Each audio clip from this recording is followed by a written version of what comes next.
Zanguni, tuko mbele yenu kwa sababu mwaka huu ni mwaka wa uchaguzi, na chama chetu kwa kutambua umuhimu wa uchaguzi tumewaletea ilani. Ilani hii ni ilani ambayo ina miradi mbalimbali ya kitaifa, miradi ambayo tunaweza tukasema ni ahueni kwenu wananchi wa Tanzania kwa ujumla. Lakini tunayo ilani ndogo.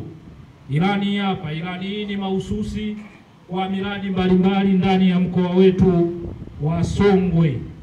Miradi inayopatikana kwenye ilani hiyo ndogo ni miradi ambayo iko katika wilaya yetu ya Ileje, lakini ipo katika wilaya zingine zinazounda mkoa wa Songwe. Kwa nini tumewaletea ilani? Ilani ni mkataba baina ya wananchi na chama ambacho kinaomba ridhaa kwa wananchi kiweze kupewa kuongoza dola. Kwa hiyo kwa kutambua umuhimu huo, ndio maana chama chetu kimeandaa ilani hiyo. Kuna vyama vingine hata ilani hawajui ipoje. Kwa hiyo vyama kama hivyo msidanganyike navyo. Mnaendaje kuchagua chama ambacho hakina mpango mkakati wowote wa kwamba nini kitawafanyia wananchi?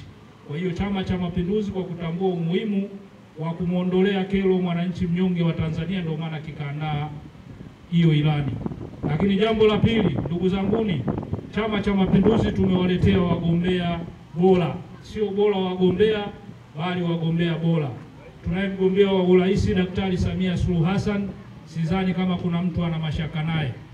Tunaye mgombea wa ubunge Comrade Engineer Godfrey Kasekenya Msongwe, naye mmeona ndani ya kipindi cha miaka mitano mambo makubwa aliyoyafanya ndani ya wilaya Ileje.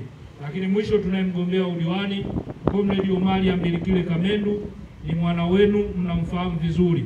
Yeye kwake hakuna jambo ambalo huwa linashindikana.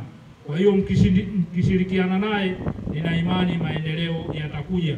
Mwisho lakini sio kwa umuhimu, ndugu zanguni, kabla sijazungumzia hilo, mgeukie jirani yako mwambie ogopa matapeli, Oktoba tunatiki.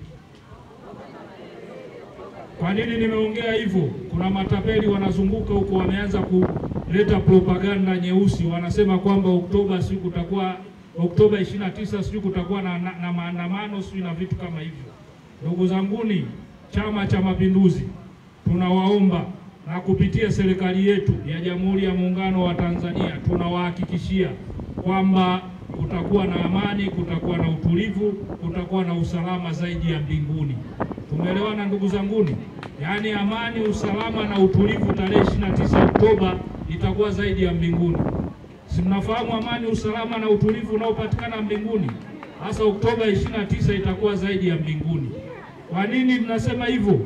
Chama cha Mapinduzi kupitia serikali zake kuanzia mwaka tuliopata uhuru 1961 tumeilinda amani, utulivu na usalama ndani ya nchi yetu.